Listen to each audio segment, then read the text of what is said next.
एक दिन एक छोटी सी बच्ची अपने नाना के साथ खेतों में घूमने जाती है। वहाँ अचानक एक लकड़बग्गा आ जाता है, जिसे देख नाना बच्ची का हाथ पकड़कर उसे साइड में कर देते हैं और वहाँ से भाग खड़े होते हैं। जब वह रुकते हैं तो बच्ची पूछती है, नाना हम भागे क्यों? तो नाना कहते हैं, बेटा सामने जो जानवर था वो लकड़बग्गा था और वो बच्चों को खा जाता है।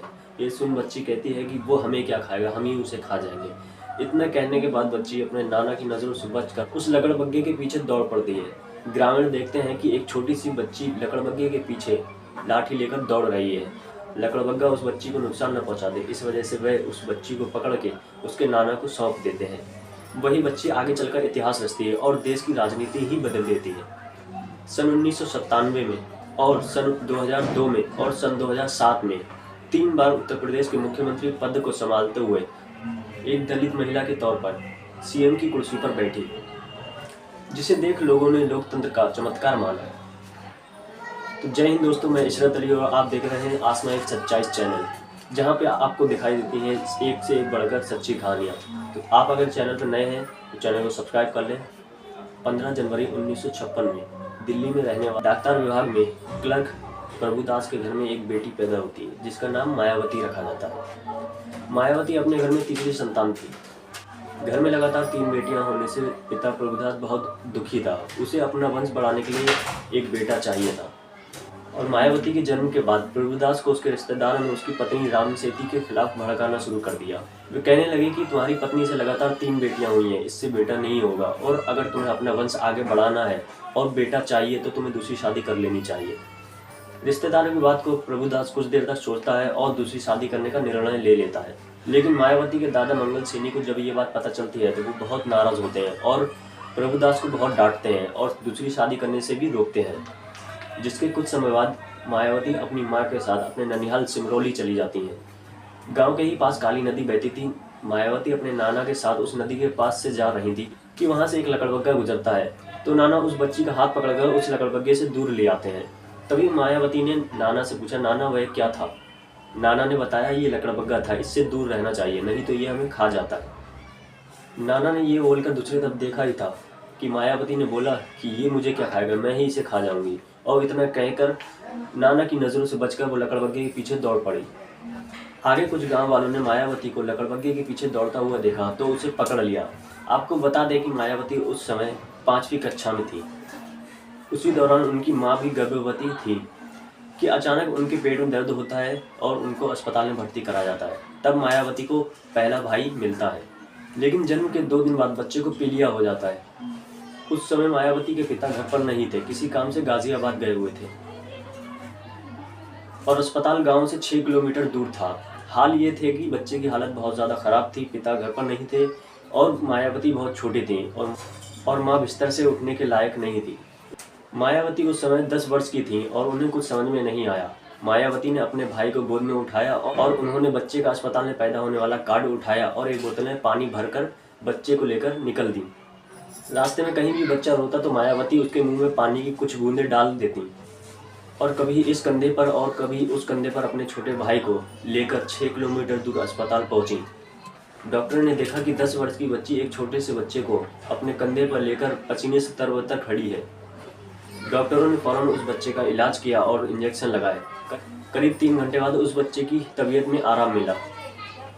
मायावती ने फिर उस बच्चे को गोद में उठाया और पैदल अपने घर के लिए वापसी निकल पड़ी।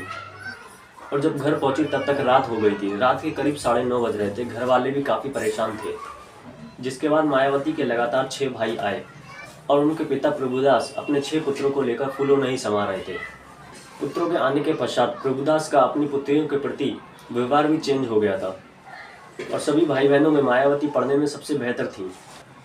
लेकिन फिर भी उनके पिता ने लड़की होने के कारण मायावती का और उनकी सारी बहनों का दाखिला सरकारी स्कूल और सस्ते स्कूल में करा दिया और सभी लड़कों का प्राइवेट स्कूल में अच्छी पढ़ाई के लिए दाखिला करा दिया। इस भेदभाव से आहत मायावती ने ठान लिया कि वह बड़े होकर IAS बनेंगी और बहुत मेहनत करेंगी। साल 1975 में उन्होंने दिल्ली यूनिवर्सिटी से पॉलिटिकल साइंस और इकोनॉमिक्स से BA किया और उसके बाद B.Ed किया और उसके बाद B.Ed करके वो स्कूल अध्यापिका के तौर पर काम करने लगी। और मायावती दिन में बच्चों को पढ़ाती और रात में घर जाकर अपनी UPSC की तैयारी करती। उन्होंने LLB की भी डिग्री प्राप्त की। और जब मायावती यूपीएससी की तैयारी कर रही थी, तब दिल्ली के कॉन्स्टिट्यूशनल क्लब में एक सम्मेलन के दौरान उस समय के स्वास्थ्य मंत्री राजनारायण ने संबोधन में दलितों को हरिजन कहकर संबोधित किया, जिस पर मायावती नाराज हो गईं और स्टेज पर चढ़ गईं। स्टेज पर चढ़कर उन्होंने इसका विरोध किया। मायावती के इस रूप को देख वहां खड़े लोग हैरान हो गए और इस सराहनीय कार्य की खूब सराहना की। जब सम्मेलन खत्म हुआ तब इस घटना की खूब चर्चा हुई और जब दलितों के नेता काशीराम को इस बात की जानकारी हुई तो वो मायावती से मिलने उनके घर पहुंचे। उस समय मायावती लालटेन की लाइट में पढ़ाई कर रही थी।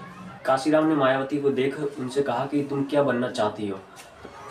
तब मायावती ने काशीराम से कहा कि मैं आईएएस ऑफिसर बनना चाहती हूँ ताकि मैं अपने समाज के लिए कुछ कर सकूं। मायावती का ये जवाब सुनकर काशीराम ने कहा कि मैं तुम्हें उस मकाम पर ले जाऊंगा जहां पर दर्जनों आईएएस ऑफिसर तुम्हारे सामने कतार में खड़े होंगे, तभी सही मायने में तुम अपने समाज की सेवा कर पाओगी।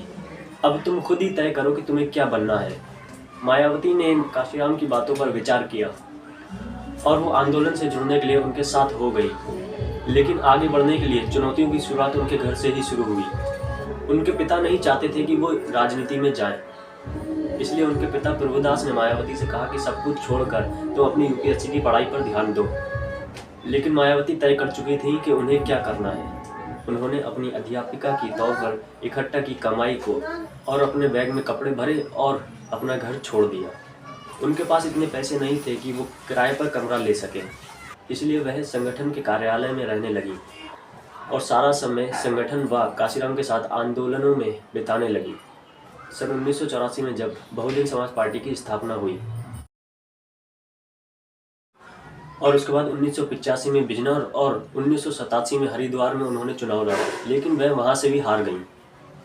जिसके बाद 1989 के उपचुनाव में पहली बार बिजनौर की सीट जीतकर मायावती संसद पहुंची। जिसके बाद 1991 में एक बार फिर लोकसभा चुनाव हुए, जिसमें बहुजन समाज पार्टी ने 2 सीटें जीतीं। मायावती बिजनौर और हरिद्वार से दोनों जगह से लड़ी थी, लेकिन वह वहां से हार गई थी। यहाँ तक मायावती ने अपने जीवन में बहुत संघर्ष किया, यहाँ तक कि उन पर कई बार जानलेवा हमले भी हुए।